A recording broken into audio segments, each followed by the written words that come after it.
When I talk to people who are at a position where I was prior to surgery, I tell them that it's not going to be nearly as difficult as they think it will be. We all tend to think that the worst is going to happen, that we're going to be in incredible pain, that everything that could go wrong will go wrong, and that doesn't happen.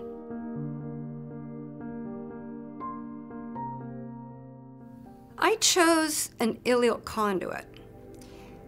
There were a number of reasons why I chose the ileal conduit.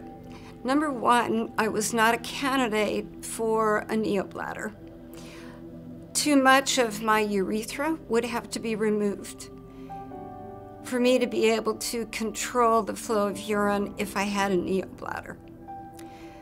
The other choice was the Indiana pouch, an IP. I decided not to go with that one because you need to catheterize. You need to make sure that when you're catheterizing, everything is clean, if not sterile. And since I do these long bike rides, I'm frequently using the porta potties. And I think we all know that porta potties are not the cleanest place in the world. Also, when I'm running, I'm frequently running in the woods, and we'll have to stop and urinate in the woods. And I just couldn't imagine standing there and catheterizing a stoma in my stomach with an IP. And so therefore I chose the ileal conduit. And I have to say, I'm really, really glad that I did. It's absolutely no problem whatsoever. And it doesn't show. People are often worried about whether or not it's going to show. Well, it doesn't. I have on a pencil skirt today, and I wear skinny jeans. I wear spandex workout clothes. I wear bathing suits. I go snorkeling. So there's really no problem with an ileal conduit, or as we call it, the IC. I was in very good shape before I went into this because I had been training for a 200-mile bike ride, and I was at the end of training. So I was in the best possible shape that I could be before surgery, and that certainly worked in my favor because I think the better shape you're in when you start, the more quickly you'll recover, assuming there are no complications. The recovery process after surgery was really a need to rest. There was not a lot of pain. I was amazed at how little pain was involved. They handle pain very well in the hospitals. Usually I had the pain pump where I could give myself extra shots of pain medication if I needed it. But the truth was I really didn't need it. The nurses kept saying, use your pain pump. And I kept saying, I don't need the pain pump. So it wasn't anything like I thought it would be. It was much easier.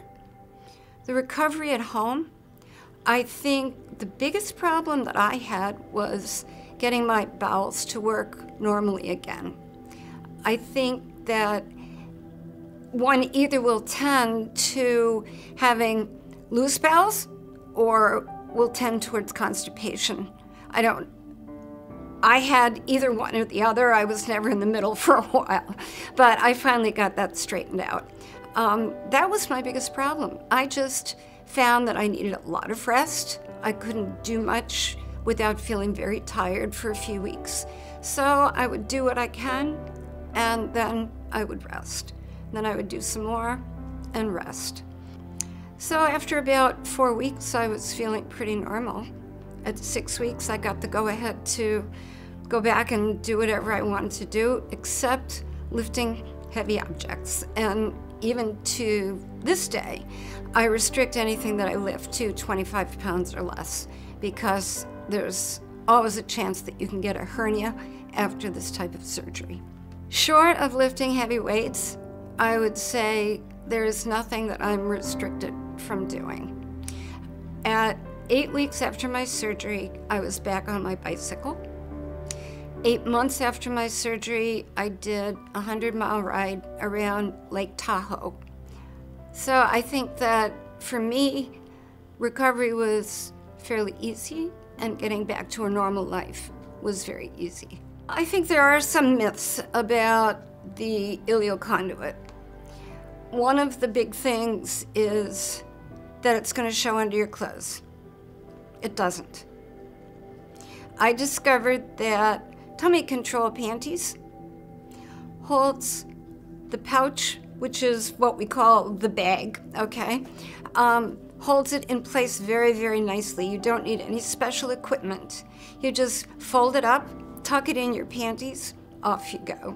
And the tummy control has enough firmness to it, stretchy firmness, that it holds it in place and keeps it flat so that you don't have a big bulge under your clothes. I think another thing that is a myth is that your stoma is this big gigantic thing.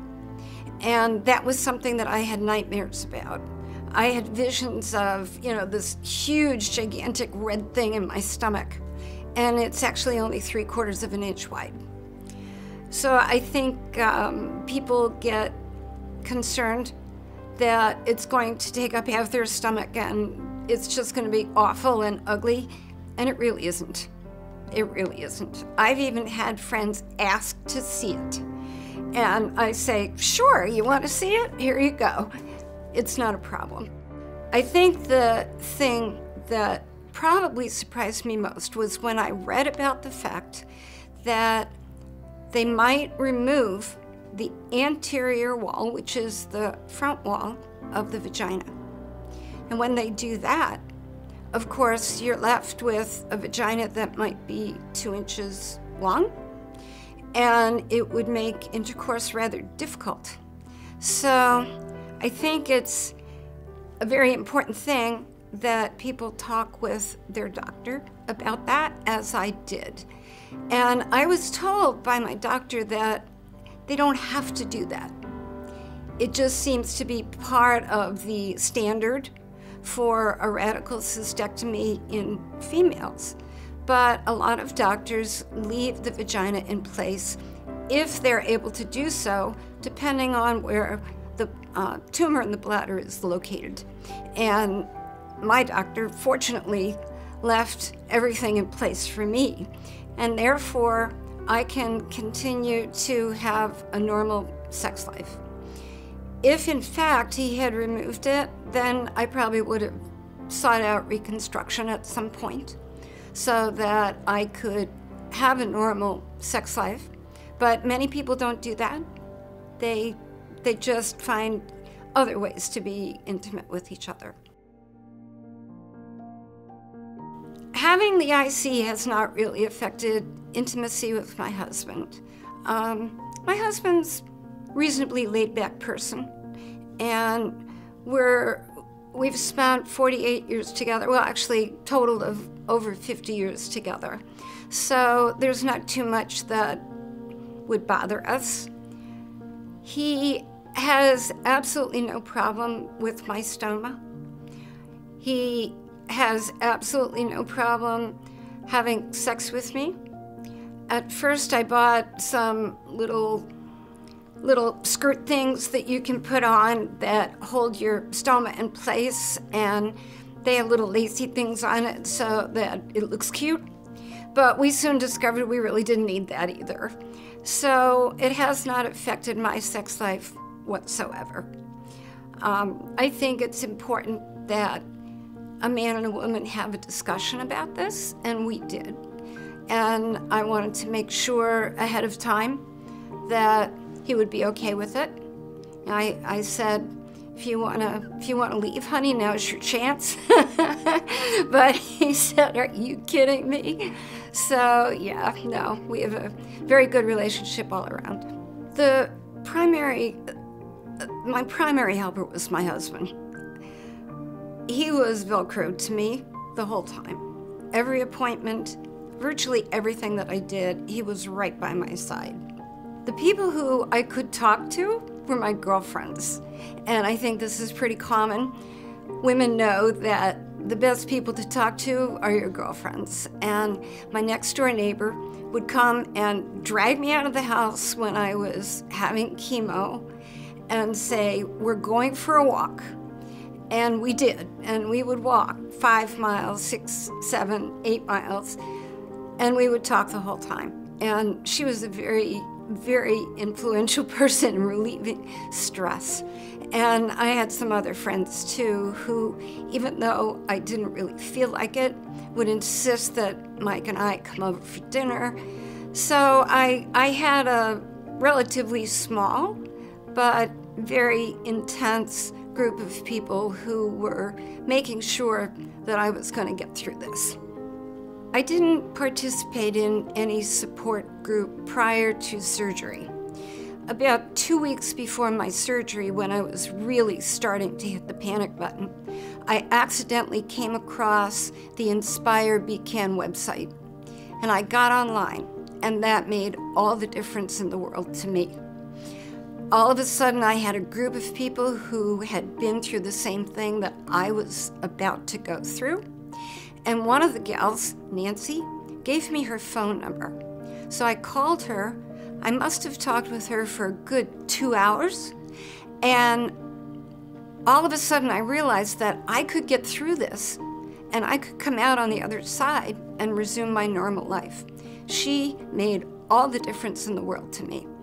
And as a result, I try to do the same thing for other people. I make myself available because talking to other people who've been through it just makes you realize that it's not as bad as you think it will be, because we all tend to imagine the worst.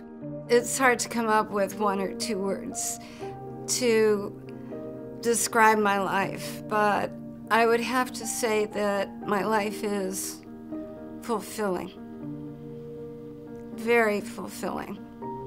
I am surrounded by people who love and who I love, and I am able to do the things I enjoy doing. I'm able to help other people. I'm giving back. My life is very fulfilling.